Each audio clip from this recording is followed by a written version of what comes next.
오늘 성경 말씀 본문은 저도 좀 당황스럽고 이거 가지고 어떻게 설교할까를 여러분이 혹시 걱정되실지 모르겠지만 저도 좀 걱정이 됐습니다. 그래서 제목도 좀 특이합니다. 오늘은 나는 누구인가, 우리는 누구인가라는 제목을 가지고 함께 말씀을 나누려고 합니다. 여러분 세계에서 가장 많이 베스트셀러인 책 뭔지 아시죠? 성경입니다. 근데 여러분 보통 베스트셀러인 책들 보면 어떤가요? 그 책들 대부분 보면요 쉽습니다. 재미있습니다. 근데 여러분 성경 쉬우신가요? 성경 재밌으신가요? 그런데 왜 성경이 베스트셀러일까요? 많이 찍어내기 때문에 그러겠죠. 단순히 소설책과 다른 어떤 사명이 있어서 찍어내는 책이기 때문에 좀 다르긴 할 겁니다. 근데 분명한 것은 성경은 참 어렵다라는 겁니다. 근데 여러분 성경이 왜 어려울까요? 저도 뭐 성경이 지금도 쉽게 읽어지진 않습니다. 하지만 그래도 예전에 비하면 이제 성경이 재밌기도 하고 때로는 깊은 은혜를 받기도 합니다. 그래서 제가 한번 곰곰이 생각해 봤습니다. 성경이 왜 어려울까? 아마 크게 두 가지 이유가 아닐까라는 생각이 듭니다. 성경이 어려운 첫 번째 이유, 성경은요 성령의 감동이 있어야만 이해할 수 있는 영적인 책이기 때문입니다. 여러분 세상 가치가 이렇게 꽉 붙잡혀 있는 사람에게 성경은요 전혀 동의할 수도 없고 이해하기도 참 힘든 그런 책입니다. 특별히 마태복음 5장 39절에 보면 예수님이 이렇게 말씀하시잖아요. 악한 자를 대적지 말라. 누구든지 내 오른편 뺨을 치거든 왼편도 돌려대며 라고요. 여러분 세상에서 정말 조금도 손해보지 않으려고 눈 정말 시뻘겋게 뜨고 살아가는 분들이 얼마나 많습니까? 그런 분들이 이 말씀 딱 보고 들었을 때 무슨 생각이 들까요? 무슨 말도 안 되는 소리, 세상이 얼마나 험한데 이렇게 살다가 그냥 망하지 죽지라고 그렇게 얘기하지 않으실까요? 근데 여러분 이 말씀 하나만 있는 것이 아니라 성경에 보면요 세상의 가치와 부딪히는 말씀이 수도 없이 많이 나온다는 겁니다. 그러니까 여러분 읽을 때마다 내 생각과 가치와 부딪히게 되니까 그 책이 쉽게 읽어질까요? 잘 안 읽어지겠죠. 그러니까 세상 가치에 중심을 둔 사람에게 성경은 사실 어렵다라기보다는 말도 안 되는 책이라고 그렇게 그 눈에는 비춰질 겁니다. 또 한 가지 이게 영적인 부분에서 이게 성경이 어렵다라고 하면 좀 지적인 부분에 성경이 어려운 이유가 있습니다. 그 두 번째 이유는 뭐냐면 성경은요 인류의 역사의 시작부터 예수님의 탄생까지 이 수천 년의 방대한 역사를 다루고 있습니다. 그러니까 역사를 공부할 때 우리가 제일 어려운 게 뭘까요? 등장인물이 너무 많으면 이거 이해하기가 참 어렵습니다. 그리고 또 지역이 많이 나와도 또 이해하기가 참 어렵습니다. 그럼 개인적으로 저는 좀 역사 공부를 좋아해서 학교 다닐 때 역사를 좀 재밌게 배웠긴 했지만 한국사를 배우는 건 그나마 나은데 고등학교 때 세계사는 배우는데요. 도무지 정신이 좀 혼미해지더라고요. 중국의 역사, 인도의 역사, 유럽의 역사, 미국의 역사 다 복합적으로 나오는데 그러니까 어린 나이에 그 넓은 것을 이해하기에는 이게 어떻게 보면 지식의 그 어떤 양이라고 할까요? 수준이 좀 어렵더라고요. 굉장히 어렵습니다. 근데 여러분 오늘 성경도 보겠지만 이게 뭐 성경에도 등장인물이요 엄청나게 많습니다. 사실은 역대상하가 어려운 이유 중에 하나가 등장인물이 너무 많습니다. 그리고 사실은 우리하고는 전혀 관련이 없는 그런 역사적으로 보면 우리 한국 사람하고는 별로 교류가 없던 지역에서 일어난 일들입니다.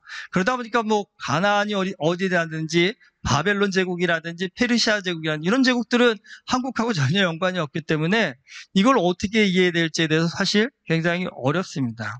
사실 역사를 공부하는 것 여러분 이거는 솔직히 굉장히 큰 노력이 좀 필요합니다. 수고가 필요합니다. 그런데 여러분 솔직히 학교 공부는 시험하고 직결돼 있으니까요. 내 취업하고 직결돼 있으니까 힘들어도 어려도 열심히 하겠는데 성경은요. 안 읽는다고 돈 안 나오는 거 아니지 않습니까? 그렇죠? 뭐 취업을 못하는 것도 아니고 진학을 못하는 것도 아니니까 사실은 성경을 좀 제대로 이해하려면 마음먹고 좀 공부를 해야 되는데 성경에 그런 어떤 동기 유발할 수 있는 일이요.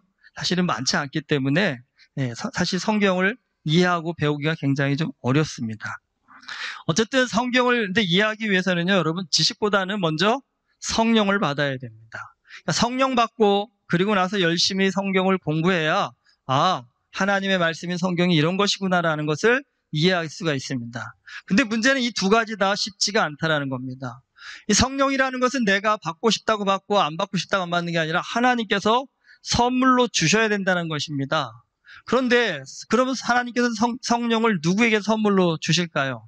성경은 말합니다. 성령은 구하고 간구하는 자에게 주신다라고요. 근데 중요한 게 있습니다. 그럼 누가 성령을 구하고 간구할 수 있을까요?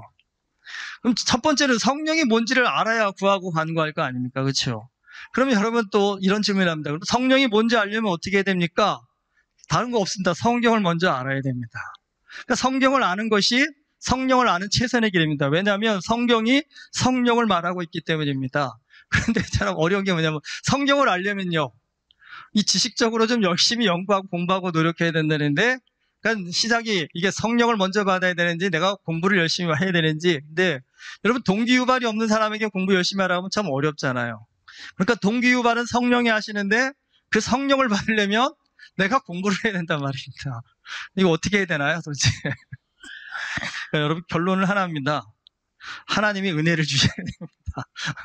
은혜를 주셔야 우리가 성경을 제대로 이해하고 배울 수가 있습니다. 그러니까 은혜를 받고 내 마음 가운데 하나님의 말씀을 좀 배워야겠다라는 도전이 주어지고, 그 도전을 통해서 어렵지만 성경을 조금씩 읽어가다 보면요, 하나님께서 우리에게 성령을 선물로 주십니다.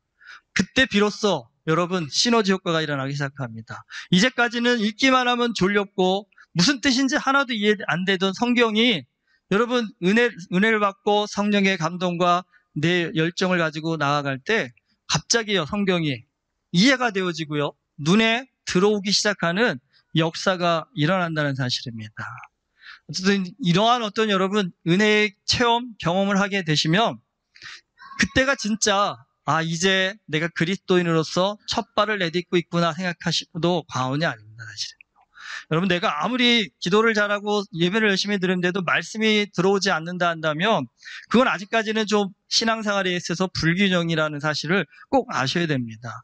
그러니까 너무 신앙이라는 건 성령은 뜨거운 것이고 어떻게 보면 말씀은 좀 차가운 것입니다. 그러니까 이 뜨겁고 차가운 것이 균형을 이뤄가는 것이 신앙인데, 여러분, 이 어느 한쪽에 좀 치우쳐 계시다고 한다면 그 불균형을 바로잡는 일을 좀 애쓰고 힘쓰셔야 됩니다. 근데 그 불균형을 바로잡을 수 있는 가장 좋은 방법이 바로 이 성경에 있습니다. 어쨌든 여러분, 성령 받고 은혜를 받으면 성경이 재밌어집니다. 그런데 여러분, 성경이 창세기부터 요한계시록까지 66권인데 아무리 성령 받고 은혜를 받아서 성경이 재밌어도 그래도 어려운 책이 있습니다. 여러분, 한번 꼽아보세요. 한 몇 가지 꼽으라고 한다면 첫 번째가 아마 레위기가 아닌가 싶습니다. 그러니까 은혜 받고 창세기 출애굽까지는 열심히 통독해 가다가도 레위기에서 걸려 넘어질 때가 많습니다. 근데 여러분, 레위기를 건너뛰고 그래도 열심히 읽다 보면 그래도 열왕기 상하까지는 그래도 뭐 엘리사도 나오고 엘리야도 나오니까 좀 알만한데, 또 한 번 우리가 시험해야 되는 건요, 역대상입니다. 역대상은 다짜고짜 누가 못합니까? 아담, 셋, 뭐 이렇게 나옵니다. 뭐 도대체 여러분, 어떤 글을 쓸 때는 최소한 저자로서의 어떤 독자를 위한 배려가 좀 있어야 될 거 아니겠습니까? 그렇죠?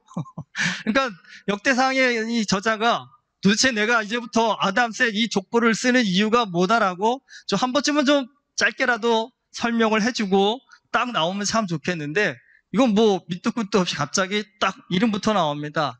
그러면 이름도 한두 줄 나오고 끝나면 그래도 참을 만합니다. 근데 여러분, 역대상의 거의 절반이 족보입니다. 쭉 족보만 나옵니다. 그러니까 참고 읽으려고 하다가도요, 이렇게 좀 한숨이 나오긴다 그럴까요? 도대체 이 사람은 뭘 하려고 왜 이런 얘기를 여기다 이렇게 썼을까 할 만큼 그렇게 좀 한숨이 나올 때가 많습니다. 근데 어쨌든 여러분, 역대상하는 좀 어렵긴 합니다.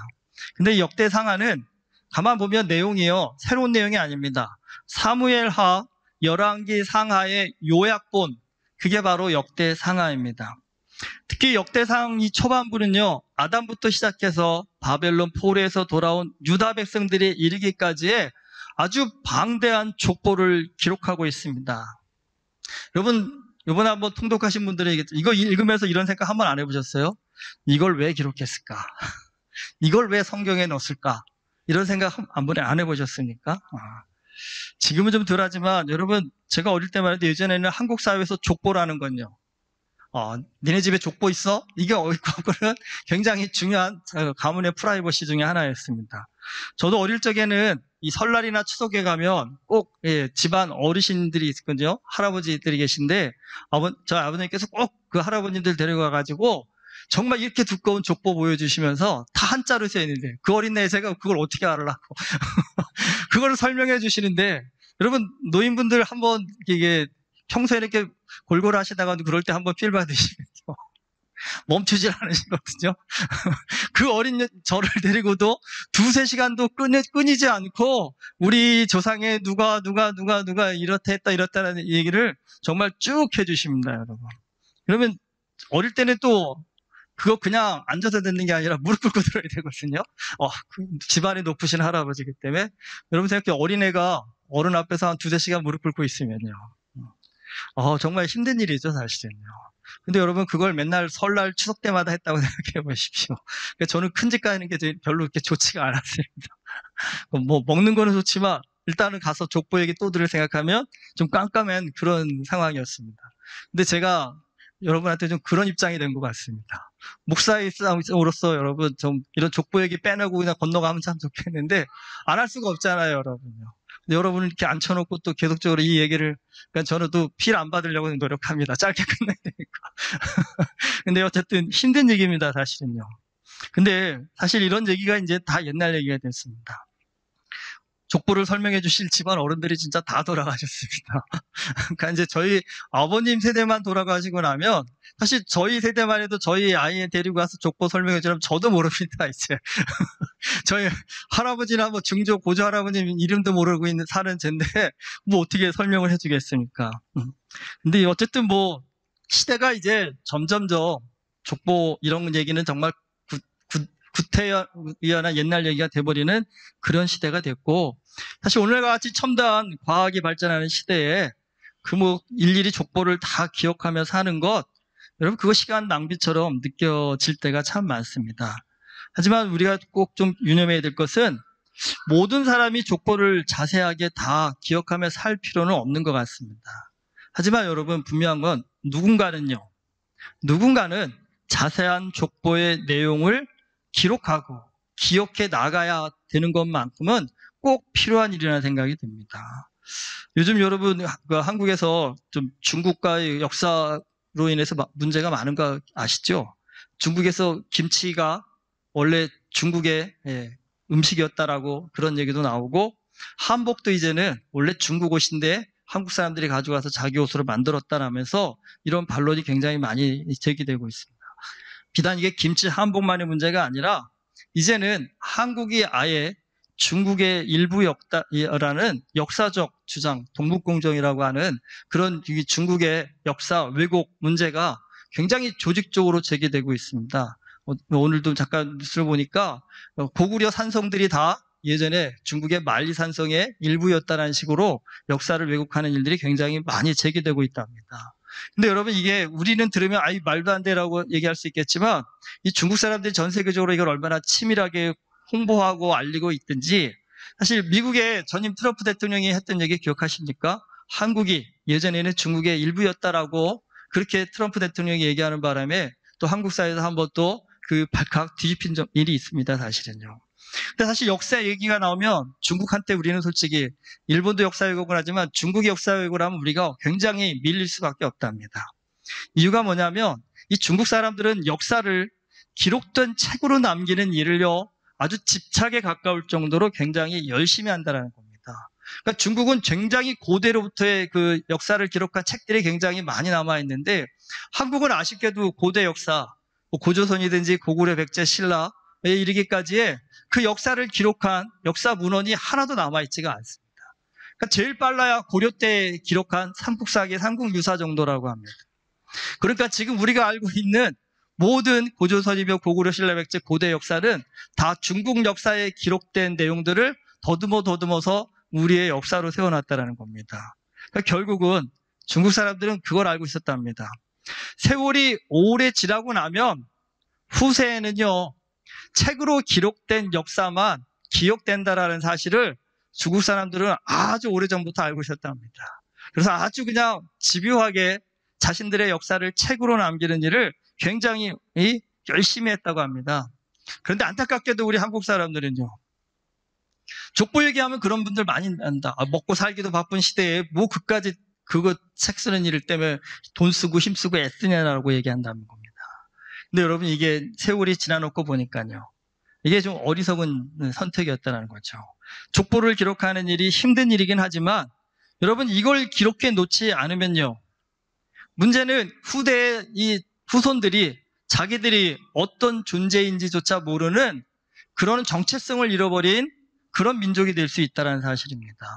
사실 이게 이민자로서 우리한테는 굉장히 또 민감하게 다가오는 문제일 수 있을 겁니다.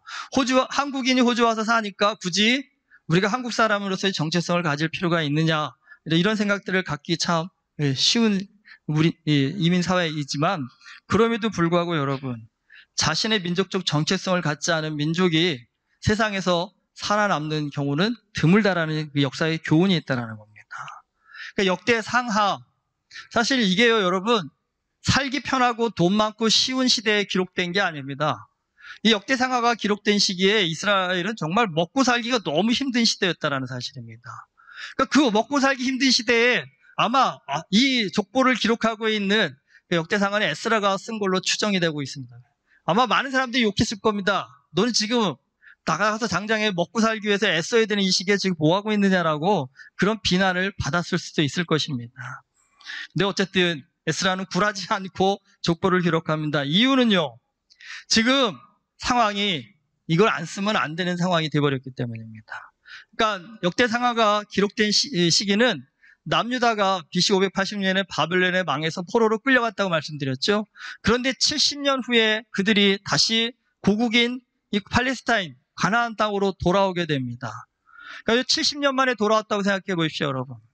그러니까 그 포로로 끌려갈 때 정말 아주 어린 아기가 장수에서 70살이 넘기고 한 80세가 되신 분들이 돌아왔든지, 아니면 나이가 들어서 포로로 끌려갔던 사람들은 그 바벨론에서 다 돌아가셨다는 상황입니다. 그렇다 한다면 지금 돌아온 사람들의 대부분 누구냐면 바벨론의 포로로 끌려가서 거기에서 나고 자란 사람들이라는 겁니다. 그러니까 어떻게 보면 2세대, 3세대들이 돌아온 거라는 겁니다. 그러니까 이들은 바벨론에서 태어나서 거기서 자랐기 때문에 자신들의 조상들의 고향인 이스라엘 땅을 한 번도 밟아본 적이 없는, 정말 처음 지금 예루살렘이며 이스라엘 땅에 돌아와서 처음 본 사람들이라는 겁니다. 그런데 여러분, 그들이 처음 돌아와서 본 예루살렘과 이스라엘은 지금 어떤 상황이었냐면 모든 건물은 다 폐허가 되어버렸고 사람들은요 굶어 죽어가고 있는 아주 가난한 상황이었다는 겁니다. 하지만 그들이 살고 있던 바벨론, 그들이 중간에는 페르시아 제국으로 바뀌지만 그곳은 어떤 곳이었냐면 그 당시 세계의 중심지였다는 겁니다. 오늘날로 치면 미국의 뉴욕과 같은 세계의 중심 도시였다는 겁니다. 그럼 생각해 보십시오. 거기에 살던 사람들이 오늘날로 치면 아프리카 오지로 온 거랑 비슷한 상황인 겁니다. 그렇다고 한다면 여러분, 거기서 나오고 자란 2, 3세대들이 과연 이 가나안 땅에 돌아와 가지고 그 마음에 드는 생각, 그런 것들은 어떤 거였을까요? 아마 우리 여기서 자라고 난 우리 이민자들 자녀들에게 만약에 한국의 시골을 보여주고 너 여기 가서 살아 그러면 어느 아이가 거기 가서 나는 한국 사람이니까 여기 살아야지 할 아이가 있을까요? 서울 가서 살라고 해도 못 살겠다고 돌아오는 아이들이 굉장히 많을 겁니다. 그러니까 이스라엘 백성들의 상황도 여러분 짐작이 되시겠죠? 많은 지금 젊은 사람들이 와서 보고 그러겠죠. 여기서 살라고요? 기가 찹니다, 기가 찹니다 하면서 나는 이스라엘 사람 안 하고 차라리 바벨론 사람 될 테니까 내가 살던 곳으로 돌아가겠습니다 라고 하는 그런 얘기들이 아마 쉽게 나오지 않았을까라는 생각이 듭니다. 그러니까 에스라가 그런 어떻게 보면 방황하고 있는 정체성의 혼돈을 갖고 있는 이스라엘 백성들에게 이 상황 가운데 담겨져 있는 하나님의 뜻, 하나님의 섭리, 그리고 너희가 왜 여기에 지금 와 있는지에 대한 이유를 좀 설명해주고, 무엇보다 그들에게 너희들은 지금 폐허가 된 이 예루살렘을 재건해야 될 사명이 있다라는 사명감을 불러일으켜야 될 귀한, 어떻게 보면 지금 과제가 주어진 것이라는 겁니다. 그런데 여러분, 사실 폐허가 된 도시와 나라를 재건하는 일, 이게 쉬운 일이 아니죠. 굉장히 어려운 일입니다. 엄청난 노동이 필요하고 수고를 해야 됩니다. 그러니까 헌신이 필요한 거라는 겁니다. 근데 여러분, 헌신하라고 할 때 이유와 목적도 없이 무조건 헌신해 그러면요, 아무 이유와 목적도 없이 헌신하라고 하면 아무도 나서려고 하지 않을 겁니다. 하지만 여러분, 분명한 이유와 목적이 있다고 한다면 그 사람은 목숨을 걸고 헌신할 수 있습니다. 포로에서 돌아온 이스라엘 백성들에게 가장 중요한 일은 그들이 지금 하나님 앞에 어떤 존재인지를 알려주는 것입니다. 그러니까 지금 현실만 놓고 보면, 냉정히 그들의 현실을 놓고 보면 이렇게 얘기할 수 있습니다. 포로로 끌려갔다가, 나라 잃고 포로로 끌려갔다가 이제 겨우 돌아와서 먹고 살기 위해서 아둥바둥하고 있는, 요즘 말로 하면 루저들입니다.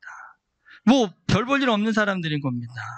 근데 여러분 생각해 보십시오. 사람이 스스로를 루저로 생각하면요, 이 루저인 사람에게 사명감을 갖게 한다는 일, 그거 힘든 일입니다. 자기 스스로를 못났다고 생각하는 사람에게 여러분, 나라와 민족을 살리자라는 이런 거창한 얘기하면 그 사람이 어떻게 반응할까요? 여러분, 오늘 나 자신에게 한번 좀 질문해 보십시오. 자, 제가 여러분께 부탁드리겠습니다. 우리가 나라와 민족을 살립시다. 여러분 마음에 지금 어떤 반응이 나오신가요? 네 하시겠습니까? 네, 사명을 갖고 해야죠 라고 하시겠습니까? 아이고, 나 같은 사람이 뭘요? 라고 먼저 그런 생각이 먼저 드십니까? 여러분, 루저라고 한다면 당연히 후자겠지요. 아이고, 나 먹고 살기도 힘들어하는데요, 나 같은 사람이 뭐라고요? 차라리 그런 쓸데없는 소리 저한테 하지 마십시오라고 그렇게 반응하지 않을까요? 근데 여러분, 한 가지 아셔야 될 게, 아무리 루저라고 해도요, 혼자일 때는 그 사람은 힘이 없지만 루저도요, 2사람, 10사람, 100사람이 마음을 모을 수 있다 한다면요, 상황은 달라진다는 겁니다. 사람은요, 혼자일 때보다 함께할 때 더 큰 능력을 발휘합니다. 전도서 4장 12절이 이렇게 말씀합니다. 한 사람이면 패하겠거니와 2사람이면 맞섰을 인다니 세겹줄은 쉽게 끊어지지 아니하느니라. 여러분, 우리 혼자서는 먹고 살기가 힘들 수 있어도 10명이 100명이 마음을 모아서 함께 한다면 여러분, 모두가 배불리 먹고 살 수 있는 것, 그게 하나님의 법칙이고 하나님의 원리라는 겁니다.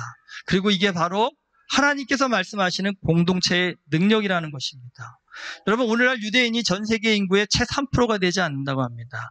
그럼에도 불구하고 그들이 전 세계에서 큰 영향력을 발휘하는 이유, 다른 데 있지 않습니다. 어느 민족보다도 탁월한 공동체의 능력을 그들이 갖고 있기 때문입니다. 역대상에 기록된 족보의 이야기, 이게 우리한테는 참 시험거리이기도 하고 지루한 얘기이기도 합니다. 하지만 포로에서 돌아온 이스라엘 백성들에게는요, 그들이 누구인지를 확인하는 아주 중요한 정보였다는 사실입니다. 그러니까 오늘 나라는 이 사람의 존재가 어디서부터 시작되었으며 우리 민족이 하나님 앞에 어떤 사명을 받은 존재이며 오늘 이 상황에 담긴 하나님의 뜻은 무엇이고 앞으로 내가 해야 할 사명은 무엇인가, 그러니까 이런 종합적인 설명의 시작이 바로 족보라는 사실입니다. 그러니까 이 족보를 통해서 지금 이스라엘 백성들은요, 자신들이 최초의 사람인 아담으로부터 시작해서 믿음의 조상 아브라함과 하나님이 세우신 다윗 왕과의 우리가 후손이라는 것을 깨닫고 지금은 일시적으로 어려움 가운데 있지만 다시 한번 영광스러운 하나님의 나라를 재건해야 하는 사명이 오늘 우리에게 있다라는 이 사실을 그들에게 깨닫게 해주시기 위해서 되새겨주고 싶어서 이 길고 긴 족보 이야기를 하고 있다는 사실입니다. 근데 여러분, 포로에서 돌아올 때 그들은 참 비천했습니다.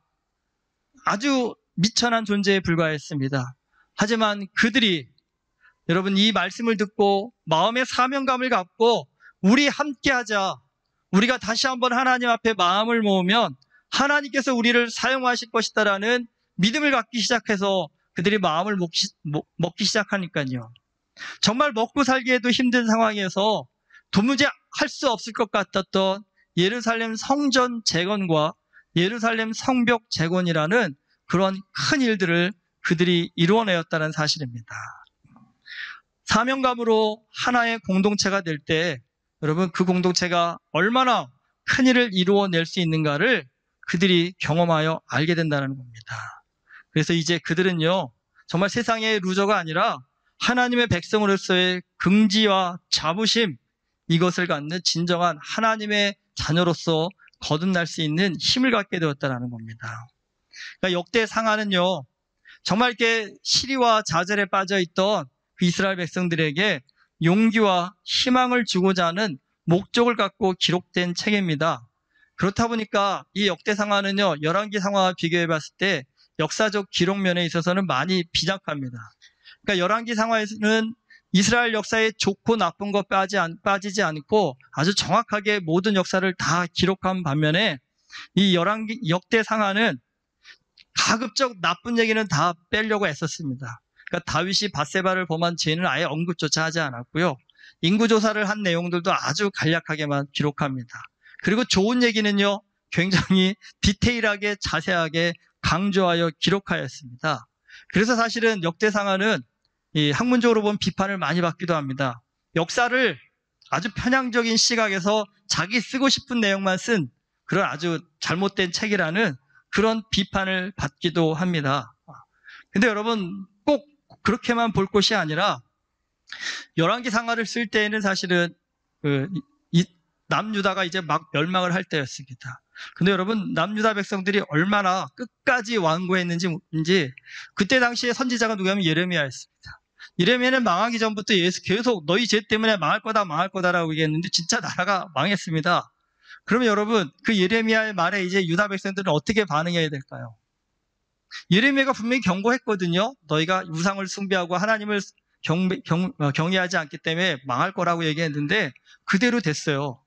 그러면 여러분 조금이라도 지각이 있고 생각이 있는 사람은요, 아, 우리가 예레미야 선지자의 말을 듣지 않아서 나라가 진짜 망했구나, 좀 이렇게 생각해야 되는데 어떻게 반응하냐면요, 너 때문에 망했다는 겁니다. 예레미야, 네가 저주를 퍼부어서 네가 속된 말로 하면 재수없는 얘기해가지고 우리 나라가 망했다고 그래갖고요, 살아남은 백성들이 예레미야를 끌고 가가지고요, 어떻게 보면 죽이려고 하는 그런 상황까지 가게 된다는 겁니다. 그러다 보니까 이 예레미야가 열왕기 상하를 기록하였다라고, 이것도 추정인데요. 그러니까 그 예레미야가 보기에는 지금 얘네가 정신 덜 차렸다라는 거죠. 왜 망했는지를 얘기해 줘야 되니까 아주 디테일하게 니네가 뭘 잘못했는지, 그러니까 열왕기 상하는 어떻게 보면 잘못한 얘기들을 더 디테일하게 다루고 있습니다. 너희의 죄가 뭔지 깨달으라는 겁니다. 하지만 역대 상하는 좀 상황이 다릅니다. 포로에서 돌아와가지고 시리와 좌절에 빠져있던 사람들에게 이제는요, 용기를 가지라는 겁니다. 다시 한번 일어설 수 있는 희망을 가지라는 것입니다. 어쩌면 여러분, 지쳐서 쓰러져 있는 사람은 다 이유가 있고 원인이 있습니다. 그러니까 냉철한 사람들은 얘기합니다. 이유와 원인을 정확하게 알려줘서 다시 일어서게 해줘야 된다라고 하는데, 여러분 그것도 환자의 수준의 상황에 따라 다른 겁니다. 그러니까 조금이라도 일어설 힘이 있는 사람이라 한다면 비판도 필요하고 비난도 필요하겠지만, 여러분 진짜 정말 일어설 힘이 하나도 없는 사람한테는요, 그런 상황에서도 정의와 공의를 부르짖으면서 비난의 말을 재쏟기보다는 차라리 다 덮어주고 용기와 희망을 넣어주는 것, 그게 필요한 일이 아닐까요? 그러니까 사실 젊은 날에 우리가 실수하는 것 중에 하나가 옳은 소리, 바른 소리는 목에 칼이 들어와도 해야 된다라는 생각들 많이 하시잖아요. 우리 한국 분들 특징이잖아요, 사실은. 전하 제 목을 치시옵소서라 할 정. 내가 목이 날아가도 바른 소리는 해야겠습니다라고 얘기하는데, 여러분 사실은 인생에 있어서는 바른 소리, 옳은 소리가 필요 없다는 것이 아니라 필요합니다. 그런데 모든 것은 다 때와 상황을 분별해야 된다는 사실입니다. 때와 상황을 분별하지 못하면 아무리 옳은 소리도 아무리 바른 소리도 틀린 소리가 될 수 있다는 사실입니다. 그러니까 역대 상하는 그런 관점에서도 다른 시각으로 봐야 주어야 될 그런 성경책입니다. 어쨌든 이스라엘 백성들에게 주셨던 영적 공동체로서의 사명, 힘, 그것을 통해서 이스라엘 백성들은 다시 일어설 수 있었습니다. 근데 여러분 그 영적 사명과 힘을 하나님은 오늘 누구에게 주셨을까요? 여러분 그 힘을 하나님은 오늘 교회에게 주셨습니다. 여러분 우리 혼자서도 하나님 믿을 수 있고 혼자서도 기도할 수 있고 혼자서도 말씀 볼 수 있는데 굳이 교회라는 공동체를 이루어서 왜 이렇게 시간 내서 와야 되고 또 헌신해야 되고 수고하고 애써야 될 이유가 어디에 있겠습니까? 혼자 할 수 없는 그 일을 함께 하라는 하나님의 사명이 이 교회 가운데 주어졌기 때문입니다. 혼자가 아닌 함께 할 때 여러분 그들이 무너진 나라를 재건한 것처럼 이스라엘 백성들이 혼자서는 버티기 힘들었던 그 시대를 공동체의 힘 가운데 버텨나갔던 것처럼 오늘날 이 시대 속에서도요, 여러분. 많은 분들이 얘기하잖아요. 세상 가운데 믿음 지키는 일이 얼마나 어려운 일인지 모르겠다. 정말 세상이 너무 혼란해서 어떤 가치를 가지고 살아가야 될지 모르겠다라고 힘들어하는 이 시대 속에서 여러분, 교회라는 공동체 속에서 우리가 한 마음 한 뜻으로 함께 할 수 있다고 한다면요. 우리 개인은 연약하고 부족할 수 있어도 하나님께서는 그 공동체에 힘을 주시고 능력을 주시고 성령을 부어주셔서 하나님의 크신 역사를 이뤄갈 수 있는 믿음의 공동체로 사용하여 주신다는 사실입니다. 이 역대상은요, 하나님 앞에서 우리가 얼마나 존귀한 존재인지를 설명하기 위해서 족보 이야기로 시작을 합니다.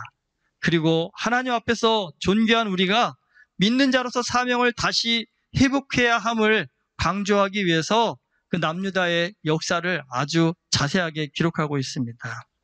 그렇다고 한다면 여러분, 오늘도 우리의 인생도 어떻게 보면 포로에서 돌아온 좀 찌질이 인생일 수도 있고요. 세상 사람들이 보기엔 참 별 볼 일 없는 루저 같은 인생으로 보일 수도 있습니다.